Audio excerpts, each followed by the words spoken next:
Salut à tous,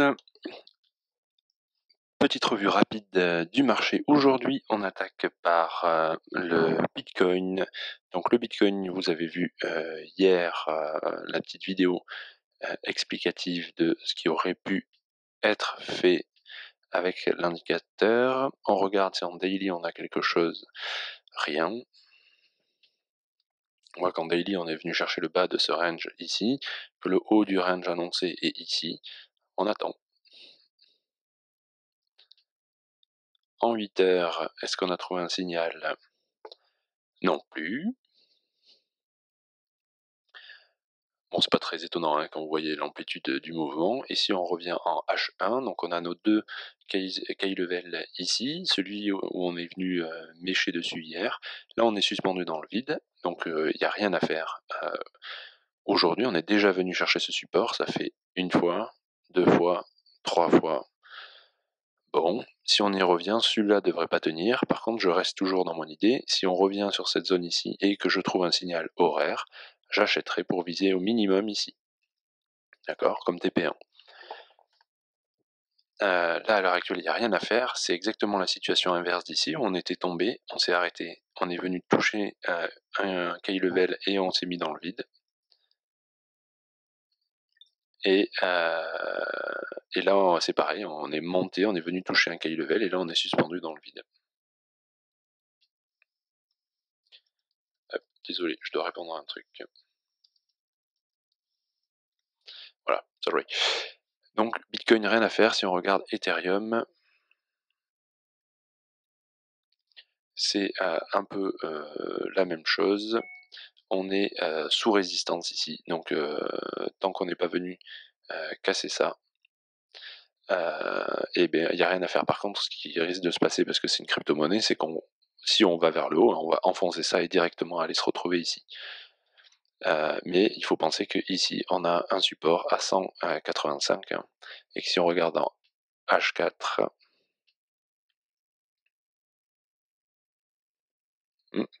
petit signal sympa ici, hein, petit exit, hop, qui permet de jouer ça. Et bien H4 c'est la même chose, on a un support ici, et à l'heure actuelle on est suspendu dans le vide sous résistance H4. Donc rien à trader de mon point de vue, même en 15 minutes, là il n'y a rien à faire. Si vous trouvez un signal de vente ou d'achat sur les deux supports, les deux Kaizen qui sont pas loin, ouais, ça peut se jouer sur du 15 minutes, 5 minutes. Voilà, bon pour l'instant les cryptos c'est la mort, on s'attaque au dollar pour suivre ce que je vous disais hier, donc ça c'est l'index dollar.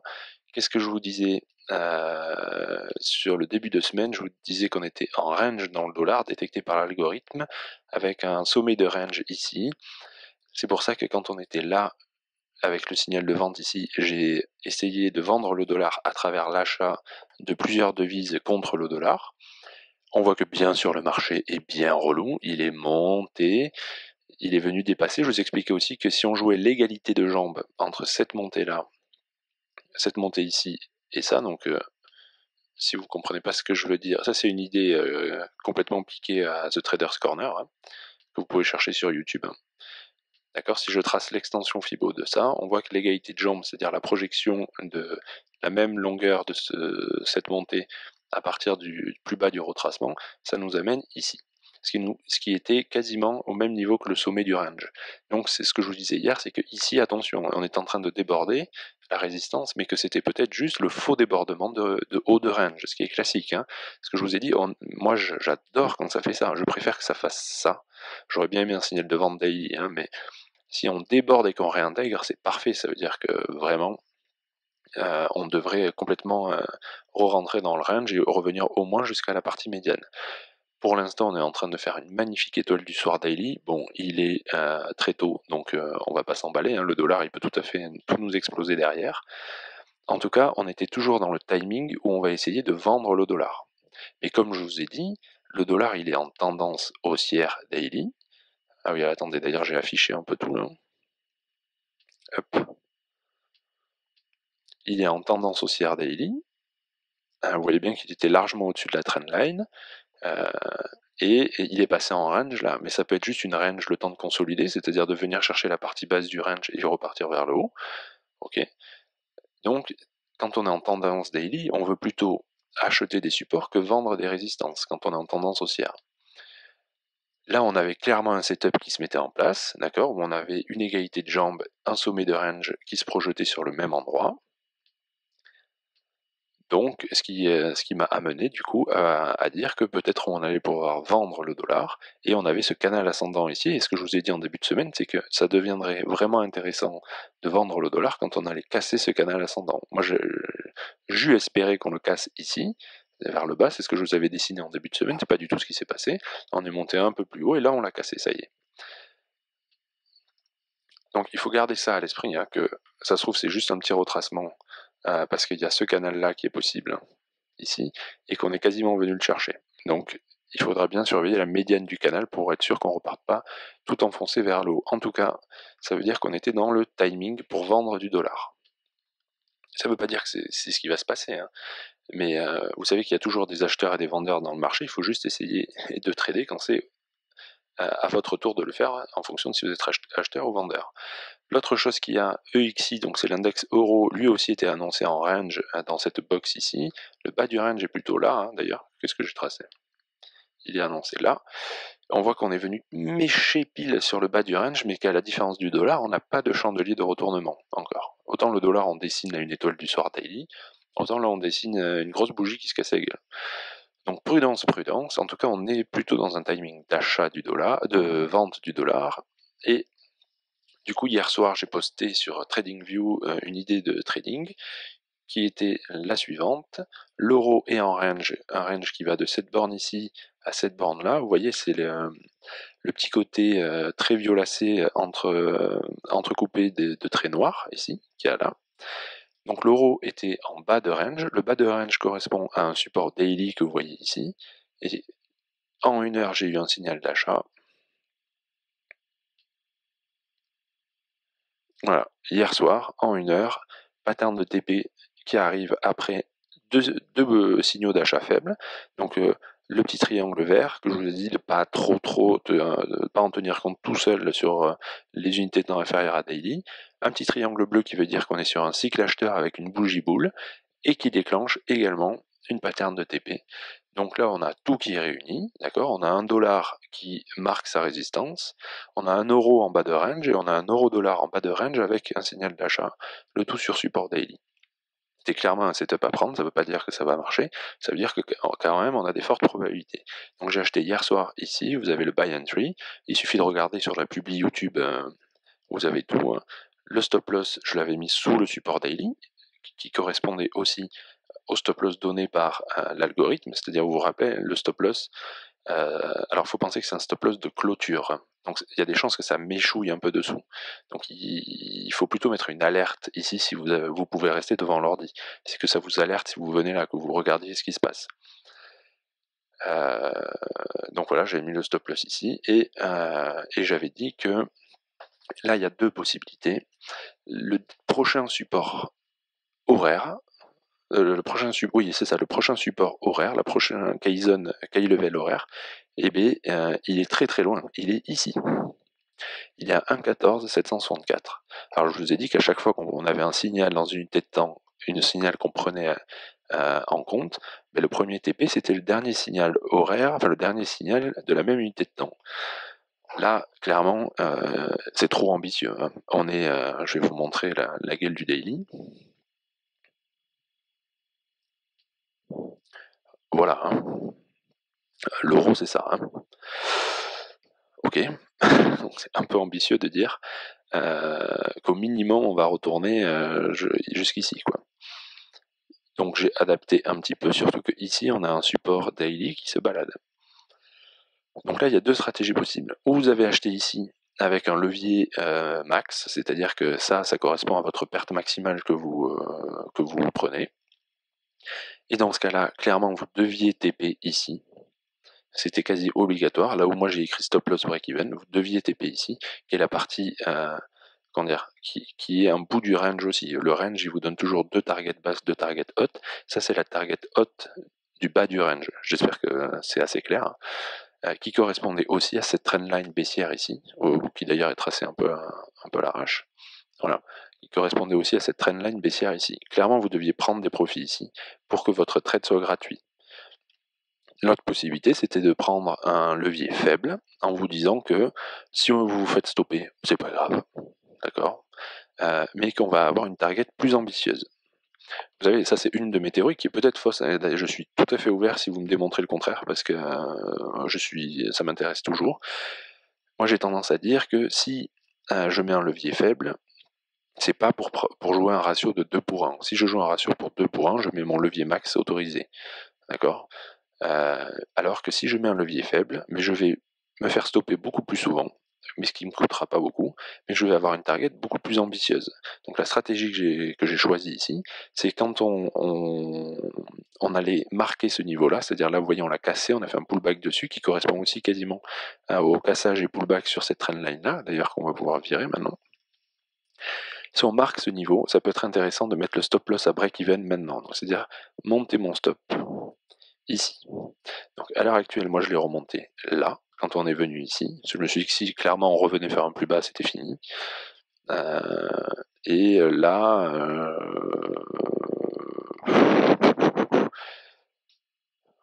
ben, je vais le mettre. Voilà, franchement, le stop me coûte rien en le laissant ici. Donc je vais attendre de voir la clôture de cette bougie horaire ici, voir si c'est une mèche haute ou si c'est une bougie pleine. Si c'est une bougie pleine, je monte le stop loss à break-even. Si c'est une mèche, je vais attendre. Je préfère me faire stopper en gardant le stop dessous ici, plutôt que me faire stopper sur une vieille mèche. Vous allez comprendre pourquoi dans pas longtemps. Voilà. Donc il y a une target à prendre. Du coup, moi j'ai mis target max ici parce que clairement on est contre tendance. On est énormément contre tendance. Il y a quand même ici ce canal descendant, donc il va falloir quand même largement surveiller qu'est-ce qui va se passer quand on va venir ici. Ici, je vais regarder dans l'unité de temps 15 minutes, et quand on sera ici, si j'ai un signal fort de sortie, ben, ou je mettrai mon stop ici, ou en se disant qu'au pire, je gagnerai un peu, ou je sors complètement. Si par exemple, je trouve un exit daily, un exit 15 minutes ici, je sors. Hein. Il y a des chances qu'on rebondisse et qu'on parte complètement au sud. Sinon, un TP max ici me semble logique, même si vous pouvez avoir d'autres stratégies, hein, c'est-à-dire viser plus haut. Hein. On a cette convergence de deux niveaux horaires ici, hein, donc qui va faire également appel d'air, mais ça après c'est chacun sa stratégie. Hein. Moi, vous voyez, en ayant acheté ici, avec un stop loss là, et en visant ça, ça me faisait un ratio de 4,8. Hein. Voilà, ça sert à rien de vouloir être ambitieux avec des ratios de 10 si c'est pour jamais l'atteindre. Ok. Donc voilà, l'autre chose qui me fait être prudent, le setup est très joli, hein, là honnêtement, hein, tout ce que j'essaie de vous expliquer est là-dedans. Hein. Ce qui me fait être un tout petit peu frileux, c'est que si je trace les niveaux de retracement Fibonacci de cette montée-là, et vous voyez que le 61, bon je l'ai tracé un peu à l'arrache, mais le niveau 61%, il va coïncider beaucoup avec ce support daily ici. Ce qui me laisse à penser, même si ce niveau-là correspond beaucoup au niveau 50% aussi, hein, mais ce qui me laisse à penser qu'il y a quand même de fortes probabilités qu'on y aille. C'est pour ça que je ne suis pas hyper optimiste sur les targets ici. Par contre, ce qu'on voit très bien, c'est qu'en daily, en H4 et en H8, on a une divergence haussière sur le RSI. Ça, on le voit vraiment très bien à l'heure actuelle. Ok, donc pourquoi pas. Mais je me dis qu'on pourrait faire ce retracement que j'essaie de jouer là, qui permettrait au RSI de bien monter. Clairement, quand le RSI va arriver sur le niveau des 50, moi je nous vois bien nous recasser la gueule, venir chercher ça, pour ensuite repartir. Mais ça reste à voir. Hein. Ça, c'est clairement une structure qui est corrective qu'on a ici. Hein. Donc, ça reste à voir. Ici, on avait tenté une épaule tête-épaule qui n'a pas marché, hein, qui s'est fait refouler pile sur la neckline. Donc à voir. Moi, je pense que le support aimant, celui où les probabilités amènent, c'est plutôt celui-là. Mais là, on a clairement un setup à jouer. Donc on va le jouer. Nous, on joue sur du 1 heure. Hein. Ça, c'est un support daily. Donc en 1 heure, on a de quoi faire de l'argent. Bien sûr, le risque, c'est comme je vous dis, c'est quand on arrive, vous voyez, si on trouve en horaire un signal contraire, hein, je vous ai dit, hein, on est baissier en daily, si on trouve des signaux de vente en horaire, on les prend, hein. Ok, on a plus de chances que le signal de vente horaire marche que le signal d'achat, hein. Donc c'est là juste que là on est sur support. Et vous voyez d'ailleurs que si vous aviez pris ce signal-là, bah, le TP c'était facile, hein, c'était le bas du range et que c'est exactement ce qu'on a fait. Et si vous aviez pris celui-là il était joli, hein, on avait plein de key level à H1 ici, qu'on a cassé, pullback dessus, signal de vente, boum. Voilà. Donc j'essaie d'accélérer, autrement je vais partir par les 10 ans. L'euro-yen, ce que je vous expliquais, bah, c'était qu'on était au milieu d'un range, hein. Donc les bornes sub, bornes inf, et que nous on est là, et on voit que exactement ça fait ce que ça fait au milieu d'un range, comme la dernière fois, ça fait ça. Voilà, ça fait au bas, au bas, au bas, donc notre red zone. Ok. Clairement, on voit on s'est ratatiné, on a trouvé plein de signaux de vente, on est venu chercher le bas du support intermédiaire, et on réagit dessus. Là, il n'y a rien à faire, hein. Ici, c'est le bordel. L'euro GBP, mon petit regret. Donc vous vous rappelez, l'euro GBP, on l'a vendu ici. D'accord. Moi, je l'ai revendu là. Et ce coquinou, il a fait ça, et pouf, il s'est cassé la gueule. Et vous regardez le niveau horaire ici. Voilà. Vous voyez le prolongement, hein. Mais on est venu le chercher, mais alors au pips près, quoi. Bon, celui-là, il m'aura bien eu, et il vient réagir, ce compile sur la trendline en plus, c'est-à-dire qu'il aurait vraiment fait TP1, TP2, quoi. Mais bon, tant pis, tant pis, tant pis. GBP, GPI, il n'y a rien à faire aussi, l'entrée, elle était là, voilà, elle était marquée ici. Vous voyez ce que je vous disais, hein, il nous donne le signal d'achat ici, il nous dit que le stop va être ici, mais c'est un stop de clôture, d'accord? C'est pas des mèches, vous voyez qu'effectivement on vient et on repart direct, hein, on vient juste emmerder le marché, et pouf, vite on repart, et on va très très probablement aller chercher ça. Mais là, il n'y a rien à faire à l'heure actuelle, on est au milieu du quai, donc lui, la zone d'entrée est passée. Le GBP-USD, ben lui, il a l'air très très bien reparti, mais il n'est pas venu chercher le support. Donc rien à faire de ma vision des choses, hein. Il s'est retourné au milieu de rien, il remonte, par contre vous voyez bien qu'il a travaillé la résistance, il l'a breaké complètement, donc il a montré beaucoup de force, hein. Donc pour l'instant rien à faire. GBP-USD en daily, il est beaucoup moins clair que Euro-USD, dans le sens où Euro-USD c'est très baissier. Lui, vous voyez qu'on a fait un plus bas ici, et on a fait deux vagues de baisse, et là on est en train de remonter. Donc ça se trouve, ça va être une roquette qui va partir. Vous voyez que lui aussi on était en range ici.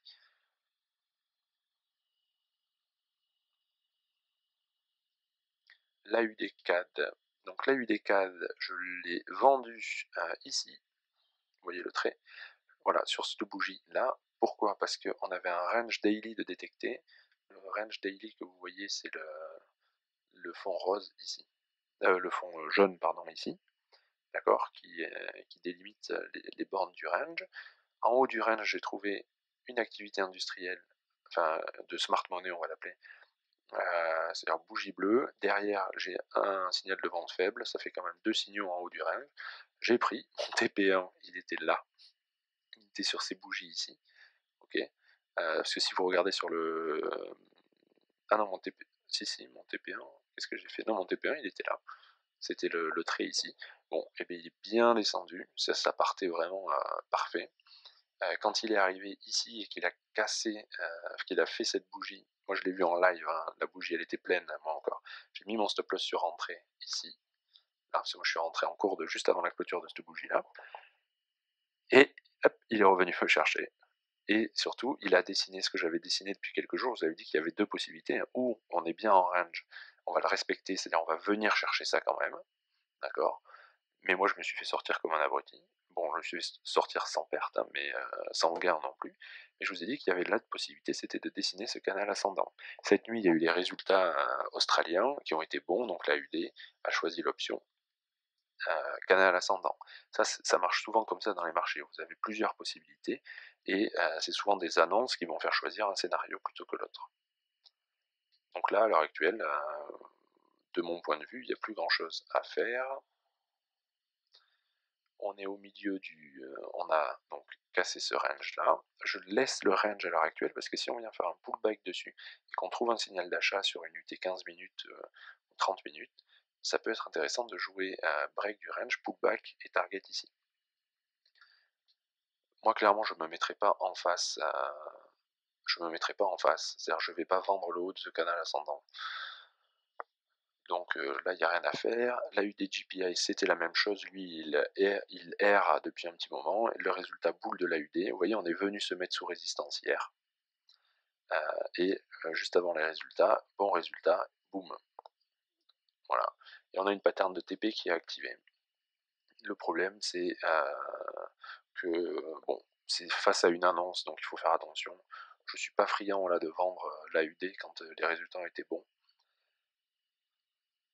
La UD-USD, c'est exactement la même chose. On voit qu'on a travaillé les résistances. Bon résultat cette nuit, boum, on break. On vient réagir sur le niveau. Vous voyez, hein, on a bien réagi pile sur le niveau suivant. Il y a quand même un setup intéressant à noter. Si je prends l'extension de cette montée que je reporte ici, l'égalité de jambes, elle commence ici, qui est également ce canal baissier daily qu'il y a ici. Donc ça, c'est une zone qu'on va surveiller pour vendre. Ici, là. Si signal de vente ici, moi je vends. Ok, on va avoir la s'il fait un peu de sideway, on va avoir la concordance, il va nous faire des mèches dégueulasses, hein. On va avoir la concordance d'un niveau horizontal, d'un niveau oblique et d'une extension Fibo. Donc ça peut être une bonne idée, mais encore une fois, ça voudrait dire qu'on pense que le dollar va repartir à la hausse. Et ça risque d'arriver demain. Demain c'est vendredi. Et demain c'est journée d'annonce très importante pour les US. Donc demain c'est no trade zone. Ça va bouger dans tous les sens. Ça peut très bien faire une méga mèche qui vient ici et pour repartir tout dans l'autre sens derrière. Donc demain, repos. Bon, l'AUD, l'AUDNZD, je ne le traite pas. Mon 4CHF, donc ça c'est le petit fil rouge, 4CHF que j'avais acheté un peu en breakout ici, chose que je fais jamais, mais ça fait un trade rapide et poum poum, voilà, c'était fini. J'en avais plus, j'ai racheté ce support ici, parce que ça correspondait aussi à ce niveau-là, et qu'en daily ça correspondait aussi à un niveau, donc j'ai racheté ce support ici, que j'avais re-TP vite, je sais plus pourquoi. Non, pardon, je vous dis une bêtise. J'avais racheté un support plus haut, j'avais racheté celui-là parce qu'en horaire on avait un niveau d'achat. Je me suis fait sortir. Voilà, moi j'avais dû racheter ça comme niveau. Voyez, on avait bien le TP en haut là, sur la résistance. Moi j'avais dû racheter ce niveau ici. Je me suis fait sortir. Celui-là j'avais déconné, hein, parce qu'en fait il y avait rien du tout. Ça correspondait à rien en horaire. Là j'avais déconné complètement. D'ailleurs je l'ai payé direct et boum boum. On est revenu chercher le support ici, on a réagi dessus, et moi j'ai racheté là, parce que je me dis qu'on a toujours ce triangle ici, triangle dans lequel on semble dessiner un canal ascendant. Je me dis que quand même on devrait peut-être breaker vers le haut, avec, j'avais un objectif 1 qui était ici, qu'on est venu atteindre, qui était la résistance, qui me paye mon stop là en fait. Et mon objectif 2 est assez ambitieux. Il est ici. Parce qu'on a ce gros trait rouge, c'est une trendline daily. Et je me dis que si on fait un gros triangle sous cette résistance, sans avoir cassé le key level ici, on va peut-être y aller. Donc c'est ce que je joue en tout cas, ça ce sera un gros gain par rapport à la taille du compte. Donc j'ai sécurisé en prenant la moitié ici pour payer le stop là, donc maintenant j'attends ça. Mais on voit que pour l'instant il veut pas. Pour l'instant il se fait rejeter chaque fois qu'il vient toucher la ligne bleue. Donc bon, en attente. L'USD GPI, bon ben lui aussi, il m'a troll. Non, je rigole. Donc lui, vous vous rappelez, hein, on avait essayé de vendre ici en se disant que c'était quand même voué à l'échec parce que c'était le 4e contact avec la trendline. Moi, j'ai essayé de revendre sur cette bougie ici, avec la flèche rouge ici, parce qu'on avait un niveau H4 qui était là, qui est probablement une erreur. Quand on a un niveau H4 si proche d'un niveau daily, j'aurais dû vendre que si j'avais un signal fort de vente. Or ça c'est un signal faible. Donc tant pis pour ma gueule. Comme je vous l'ai dit, de toute façon, cette semaine, je joue avec des leviers microscopiques, parce que c'est une semaine bizarre avec les annonces qui arrivent, et que je connais pas encore très bien la plateforme FXCM. Donc c'est pas grave, hein. Par contre là, on voit qu'on est venu chercher la résistance daily, qu'on a réagi dessus, et boum, qu'on est redescendu. Voilà. Et cette dernière petite montée allait très bien avec la petite fausse sortie de range que nous a fait le dollar. Mais voilà, ici il y avait un bon niveau de vente à trouver, mais de toute façon j'ai pas vraiment de regrets parce qu'en 1 heure on n'a pas eu de signaux forts. Voilà, il y avait juste quand même la divergence RSI en 1 heure, qui comme je vous l'ai dit fait partie de la stratégie, hein. Moi je peux vendre des divergences sur support ou résistance, hein. Enfin vendre ou acheter. l'USD CAD j'aurai qu'un seul mot, je suis un con. Qui sera là, on fera ce week-end le bilan des erreurs dans les trades pour essayer d'éviter de les faire. L'USD-CAD, je suis un con. Pourquoi? Parce que clairement, j'ai bien vu le triangle. J'avais acheté le bas ici, qui s'est très bien parti. Et hier, quand on a consolidé comme ça sous la résistance, je me suis dit, bon, bah, c'est bon, là, on va breaker. Et j'ai monté mon stop. Et je l'ai mis ici. C'est-à-dire, on avait le dernier plus bas, on avait la trendline, enfin, on avait le support oblique du triangle. Moi, je l'ai mis ici. Et voilà. Et j'avais un TP1 qui était là. Et j'avoue que j'avais un TP2 qui était ici, hein. C'est-à-dire le haut de ce canal ascendant qui est tracé. Euh, mais, euh, mais voilà. Voilà, voyez là. Vous pensez qu'il n'y a que les cryptos qui font des mèches, non? Avec deux vieilles mèches basses comme ça dégueulasses. Et on a breaké vers le haut. Voilà, tant pis, le TP1 aurait été atteint parfait, et on voit qu'on est en train de se casser la gueule derrière, ce qui veut dire que ce triangle a probablement pas été vu par le marché, et qu'on était plutôt... on est plutôt dans quoi?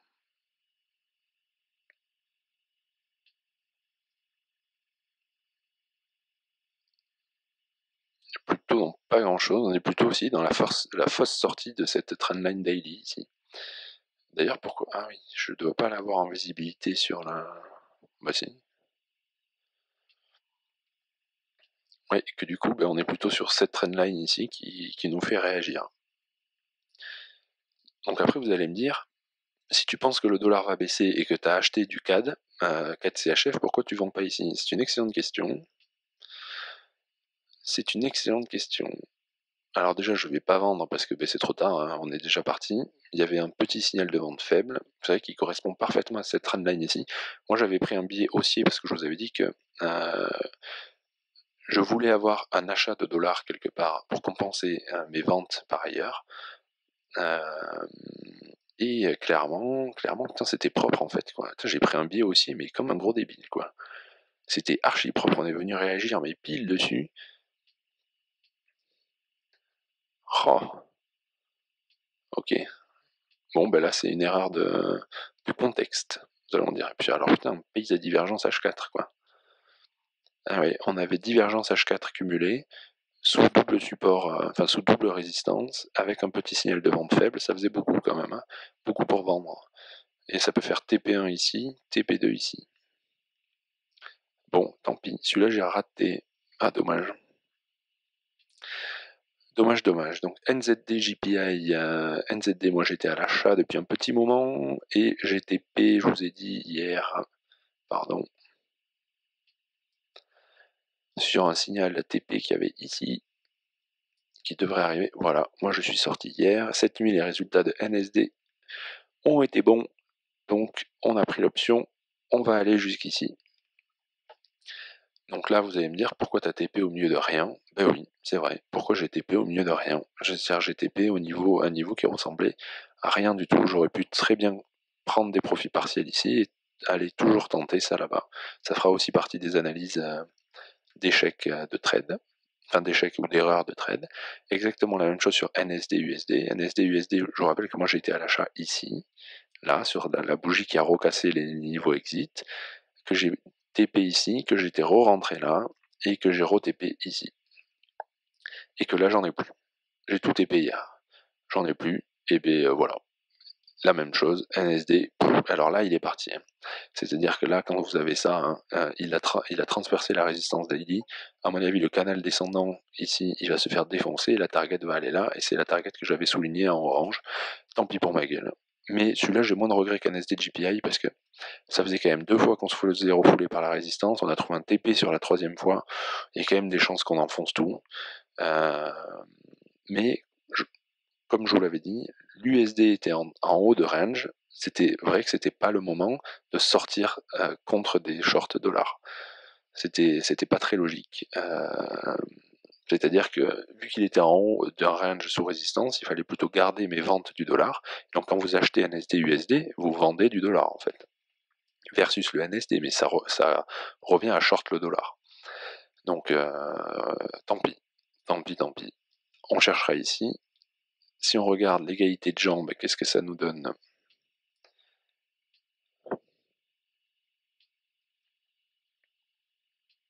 C'est la box, d'accord, c'est la box orange. Donc ici par contre, on va chercher des signaux éventuels de vente, parce qu'un truc qu'on pourrait essayer de jouer, il faudra avoir la gueule de la tendance, hein. Si c'est une requête, on va pas se mettre contre une requête, mais un truc qu'on pourrait jouer, c'est ça. Qui irait très bien en plus, petit pullback comme ça, et après ça repart to the moon, ok. Mais là, il y aura peut-être ça à jouer, cette zone ici. D'accord. Là, c'est trop tard pour jouer les achats, on va arriver sous résistance, et quand vous achetez pas un truc qui est déjà monté comme ça. Donc voilà. USDCNH, on s'en fout. J'ai publié sur TradingView hier cette idée-là. Donc ça, c'est le range daily. On voit qu'on a fait un sacré défonçage du truc. Vous voyez que quand on est en trendline forte, on essaie de prendre les signaux de vente. Alors, le mieux c'est de vendre des résistances. Donc là, clairement, lui, j'ai pas tout tracé bien, hein, je vous le disais clairement. Mais en tout cas, on arrive en bas de range. Ça, c'est ma box d'achat. Si on vient dans la box bleue et que je trouve un signal d'achat au moins daily, je prends avec TP1 ici. Et TP2 éventuellement ici. On verra. Mais j'aimerais bien quand même qu'on vienne sur le bas du range. Pourquoi? Parce que ça coûte cher les commodités en frais quand vous les tradez. Le spread est souvent cher, l'entrée est chère. Donc le stop loss va me coûter cher si je rentre là. Je préfère vraiment prendre un setup parfait, exactement la même chose qu'on a eu sur Euro USD, c'est-à-dire avoir un signal pile dans la zone, voilà. Donc là j'attends. Si on se retourne ici, tant pis, on ne sera pas venu me chercher. J'attends, mais ça c'est un trade potentiel. Hier, je vous avais aussi parlé de l'or. Or que je ne traite pas pour la même raison sur le compte FXCM. Hein. Je trouve qu'avec 1000 balles, trader de l'or, ça coûte cher. Hein. Ça coûte vraiment cher. Où je vous avais dit qu'il y avait un setup à jouer. On arrivait sur un support daily, qui était aussi un support horaire ici. On a trouvé une pattern d'achat. Vous voyez, la pattern d'achat, elle était sur cette bougie-là. Il s'est mis ici, il s'est imprimé ici, vous disant que le marché peut venir jusqu'ici. Et je le répète, c'est en clôture, il ne faut pas mettre le stop pile là, d'accord? Parce que ça va mécher dessus. À la rigueur, vous le mettez pile dessous, mais si vous le mettez dessous avec le spread qu'il y a, vous allez vous faire sortir même si on n'y va pas. Donc mettez plutôt des alertes. Vous mettez le stop sous le truc et vous mettez une alerte ici. D'accord? Parce que c'est vraiment, ça vous évite de payer à la mort si le truc explose vers le bas complètement, et ça vous permet d'être alerté si on arrive dans cette zone ici. D'accord? Vous voyez, effectivement, on vient pile chercher ça, on fait une petite mèche et pouf, ça repart. Donc là, il y avait un bel achat, et on voit que c'est parti comme une roquette aujourd'hui. Mais l'or, bon, je le traite pas, donc par contre, je prendrai l'US Oil si la même chose se passe. Et clairement, ben, le TP1, il est là. Hein. Moi, je pense qu'il ne faut pas viser petit. Hein. On a fait quelque chose de montée, réaction sur résistance, retracement, chercher la deuxième résistance, retracement sur la première résistance, sideway, on se fait sortir, on revient, on se fait sortir, on revient, donc on avait créé un beau range ici, pouf, on a créé un canal ascendant qu'on pouvait tracer ici, donc on savait déjà ici que ça allait réagir. Ça, c'était une belle vente du gold, que j'ai pas fait, mais que clairement j'ai vu, enfin que j'aurais pu prendre, mais comme je vous l'ai dit, je le prends pas parce que le stop me coûte trop cher. Mais ça, celle-là, elle était parfaite. Hein. Parce que vous avez 1 point, 2 points, 3 points, vous pouvez tracer le canal, qui se prolongeait sur cette zone de H4. Donc là, il y avait un très beau setup ici. On vient ici, on se fait refouler, on vient rebondir sur la médiane du range qui est aussi le support qu'on avait breaké tout à l'heure. Ça fait break, refoulé par la première résistance, pullback en dessous, et là on va repartir. À mon avis, là le TP1 il est ici, mais alors après il va falloir commencer à être ambitieux. Hein. La zone de turbulence, ça va être ça. La zone de turbulence, ça va être demain. Si ça cave demain à Wall Street, le gold va partir. Hein. Voilà, le gold il va y aller. Hein. Là, vous voyez, en H4, nice TP sur le bas. On avait tenté un exit ici qui s'est fait bien enfoncer. Ça n'a pas tergiversé longtemps. Hein. On a dit exit, le marché il a dit non. Il est passé de support daily à l'autre en 3 bougies. Quoi. Boum. On a trouvé un TP tout en bas. Donc ça, c'était un bel achat hein, aussi. Tout en bas, sur support. Donc voilà, le gold, vous voyez que les signaux sont pas dégueulasses dessus. Hein. Et la T marche plutôt bien. Donc, mais comme je vous dis, le stock me coûte trop cher. Voilà, j'arrête de parler. C'est terminé pour aujourd'hui. J'espère que le son est un poil meilleur. Je vais acheter un nouveau micro sous peu. Si vous avez des commentaires ou des questions, n'hésitez pas. N'hésitez pas à vous abonner à la chaîne. N'hésitez pas à laisser des likes sur YouTube. Vous pouvez me suivre sur TradingView. C'est NonoBDX. Pour avoir les idées en live. Vous pouvez également me suivre sur Twitter où je publie les idées aussi. Voilà. Écoutez, bonne journée.